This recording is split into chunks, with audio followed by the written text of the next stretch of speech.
토토이즈입니다. 저희 토토이즈는 스포츠 논설 고문 등 스포츠 전문위원들로 이루어진 국내 최대 스포츠 전문 분석기관입니다. 경기 분석은 전문위원들이 조합해드리는 골드픽, 조합픽 앤드 축구 승부패를 무료로 유튜브를 통해 시청하실 수 있습니다. 중간의 변수로 인하여 조합픽이 변동될 수 있으니 단톡방에 참여하셔서 더욱더 정확한 정보를 얻어가시는 걸 추천드립니다. 정보방 참여 방법은 영상 하단 고정 댓글을 통하여 접속하실 수 있습니다. 모든 자료 조합픽이 무료로 제공되니 매너 채팅만 부탁드리겠습니다. 비매너 행동 시 바로 강퇴 처리되실 수 있습니다. 오늘 분석할 경기는 127번, 150번입니다. 자, 그럼 분석 시작해보겠습니다. 첫 번째 경기는 6월 12일에 열리는 LG 두산 경기입니다. 프로토 번호는 127번입니다. LG 프리뷰. LG의 선발 투수는 좌완 차우찬이 나선다. 지난 기아와의 경기에서 복귀전을 치루었고 5이닝 무실점으로 좋은 피칭을 선보였다. 기아의 타선 흐름이 좋지 못한 상황이기는 하지만 차우찬의 호투는 좋은 기대를 가져볼 수 있다. 두산을 상대로 지난 시즌 큰 기복을 보였지만 차우찬은 과거에도 두산전은 좋은 모습을 보여준 전력이 많다. 핵심인 허경민, 박건우, 페르난데스, 김재호에게 고전하는 모습을 보인 부분은 여전히 약점이다. 직전 경기 기아전이 기아의 타선 흐름이 부진한 상황이었기에 호투하였다고 볼 수 있는 만큼 두산전은 쉽지 않아 보인다. 수아레즈의 호투를 앞세워 1차전을 잡아낸 LG는 불펜진이 정우영을 제외하면 주자를 허용한 부분이 부담이다. 연투인 불펜진은 없지만 불펜진이 최근 투구수가 많았던 부분도 부담이 될 수 있다. 친정팀을 상대로 김현수가 직전 경기 2안타로 활약을 보이기는 하였지만 타선에서 좋은 모습을 보이지 못한 부분도 문제가 될 수 있을 것으로 보인다. 두산 프리뷰. 두산의 선발 투수는 좌완 아리엘 미란다가 나선다. 시즌 11경기 5승 3패 3.09를 기록 중이다. 지난 SSG와의 홈 경기에서 7이닝 1실점 4피안타 1피 홈런 5탈 3진 2볼넷으로 승패 없이 물러났다. 최근 미란다는 3경기 연속 킬스를 기록하며 좋은 모습을 보여주고 있다. 꾸역투를 가져가기는 하지만 미란다가 보여주는 위기관리 능력과 삼진 능력은 뛰어나다. LG를 상대로는 이번 시즌 5이닝 무실점 4이닝 6실점을 기록하며 기복이 심하였는데 볼넷으로 고전하였다. 볼넷을 줄일 수 있을지가 관건이다. 두산의 타선이 최근 하락세를 보이고 있다는 점이 이번 경기 문제가 될 수 있다. 좌투수를 상대하지만 좌타 라인이 이번 상대 선발에게 강점을 보인 부분에서는 기대를 가져볼 수 있다. 장원준과 이승진이 연투인 상황은 불펜에서 부담이 될 수 있기에 미란다의 이닝 소화력이 관건이다. 결론. 차우찬이 두산전 좋은 모습을 보여준 경기들은 분명 존재하고 직전 경기 기아전도 좋았다. 하지만 직전 경기를 통하여 차우찬이 완벽하게 부활했다고 보기는 어렵다. 두산의 타선이 하락세이지만 차우찬을 상대로 강한 모습을 보여준 타선들은 상당히 많다. 미란다는 꾸역투를 이어가지만 그래도 좋은 위기관리 능력을 보여준다. 선발에서 서로 흔들리더라도 실점을 줄이는 팀은 미란다가 될 가능성이 높아 보인다.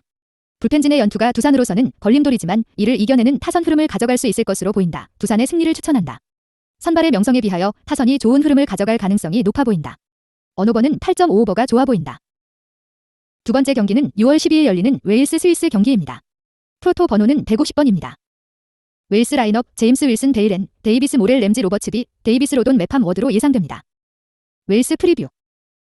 우리에겐 가레스 베일 원맨팀으로 알려진 웨일스는 유로 첫 경기 스위스를 상대한다. 웨일스는 사실 지난 2016년 유로가 사상 첫 출전일 정도로 굉장히 인재풀이 적은 약팀이었으며 허나 첫 출전과 동시에 4강까지 가는 저력이 있는 팀이었다. 유로 예선에서 크로아티아에게 밀리며 2위로 진출에 성공을 하였고 그래도 나름 슬로바키아, 헝가리 같은 팀들에게 확실하게 승리를 거두며 특히 6실점의 탄탄한 수비력을 보여준 팀이다. 본선전 친선 게임에서 최강팀 프랑스를 상대로 0대3으로 아무것도 보여주지 못하고 대패를 당하였고 알바니아를 홈에서 상대로 0대0 비기면서 저 아쉬운 최종 점검을 끝낸 웨일스는 살짝 불안한 감이 있다. 웨일스의 가장 큰 장점은 양쪽 날개 부분에 굉장히 실력이 출중한 선수들이 많다는 점인데 가레스 베일을 필두로 다니엘 제임스, 해리 윌슨, 데이비스 브록스 등 정고 빠른 선수들이 많은 게 이 점으로 본다. 또한 웨일스는 항상 수비진들이 다소 떨어진다는 평가를 받았으나 첼시에서 엄청난 기대를 받고 있는 이선 암파도와 토트넘 센터백 조 로든 그리고 리버풀 최고 유망주 중 하나인 네코, 윌리엄스 등 좋은 실력을 가진 어린 선수들이 많이 치고 올라오고 있다. 웨일스의 전설적인 선수 라이언 긱스는 이제 대표팀 감독을 3년째 맡고 있는 베테랑이 되었으며 굉장히 좋은 성적들로 웨일스 축구팬들에게 신뢰를 받고 있다. 허나 최근 300의 비효율성의 비판이 제기되고 있다. 팀 내 부상자는 없으며 아쉬운 점을 꼽으라면 최근 대량 득점을 보기 힘들 정도로 중앙 공격수들의 고립과 부진이 심해지고 있다는 점이다. 스위스 라인업 세페로비치, 카르라노비치, 샤키리, 로드리게즈, 프릴러, 사카, 음바부, 샤르 아칸지, 엘베디, 손머우로 예상됩니다. 스위스 프리뷰. 한때 2006년 우리를 좌절하게 했던 스위스는 유로 첫 경기에서 웨일스를 상대한다. 스위스는 유로에서 총 4번의 본선 진출을 했으며 최고 성적은 지난 대회인 2016 유로에서 16강을 간 게 다일 정도로 유로에서 유독 부실한 팀 중에 하나로 꼽는다.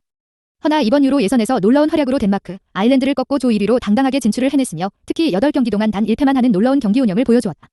스위스는 유로 본선전 최종 점검을 위해 미국까지 홈으로 불러서 2대1로 승리를 거두는 등 좋은 활약으로 특히 리히텐슈타인에게 7대0 대승을 거두며 기분 좋게 유로를 맞이하게 되었다. 참고로 A매치에서 지금 6연승을 달리고 있다. 스위스의 장점은 선수단 공격 미드필더 수비진 골고루 유럽 탑급 리그에서 좋은 활약을 펼치고 있어 역대 최강의 스쿼드라는 얘기가 나오고 있는데 일단 공격 쪽에 세르단 샤키리를 필두로 회근 벤피카에서 좋은 골감각을 보여주는 하리스 세페로비치 선수와 미드필더에선 한때 아스날의 골칫거리에서 지금은 어엿한 에이스로 부상한 그라니트 자카 선수, 수비진에는 도르트문트에서 제대로 이름을 알린 마누엘 아칸지 선수와 빅클럽 링크가 재범나고 있는 리그앙 탑급 풀백 조던 로톰바 선수 등 굉장히 선수풀이 다양해졌다. 블라디미르 페트코비치 감독은 벌써 9년째 대표팀을 이끌고 있는 베테랑이며 대표팀에서 3백 활용을 가장 잘하는 감독 중에 하나로 알려져 있다. 팀 내 부상자는 없으며 아쉬운 점은 팀 내 플레이메이킹의 대부분을 세르단 샤키리 선수가 담당하고 있어 이 선수가 만약에 빠졌을 경우에 공격 진행이 원활하지 못하다는 점이 있다. 결론. 웨일스는 수비적인 부분에서는 좋은 모습을 보여줄 가능성이 매우 높다. 좌우 윙백들의 활약에서도 안정감을 기대해 볼 수 있을 것으로 보인다. 공격적인 부분에서는 베일이 토트넘에서 이번 시즌 나름 활약을 보였다. 특히 국가대표 경기에서 베일이 팀을 풀어준 경우가 많다는 점에서 좋은 기대를 가져볼 수 있을 것으로 보인다. 다만 웨일스의 문제점인 공격적인 부분에서의 문제점을 극복하는 것은 쉽지 않을 것으로 보인다. 스위스 역시 수비적인 부분에서는 웨일스의 공격진을 감안했을 때 좋은 모습을 보여줄 가능성이 높다. 문제는 핵심인 샤키리가 리버풀에서 많은 기회를 부여받지 못한 부분의 경기력이다. 이번 대회에서 기대를 모으고 있는 가브라노비치의 활약이 이어질 수 있을 것으로 보이지만 스위스 스스로 멀티 득점을 만들기는 쉽지 않아 보인다. 이 경기는 2.5언더를 추천한다. 승패 무승부. 구독과 좋아요는 영상 제작에 큰 힘이 됩니다. 감사합니다.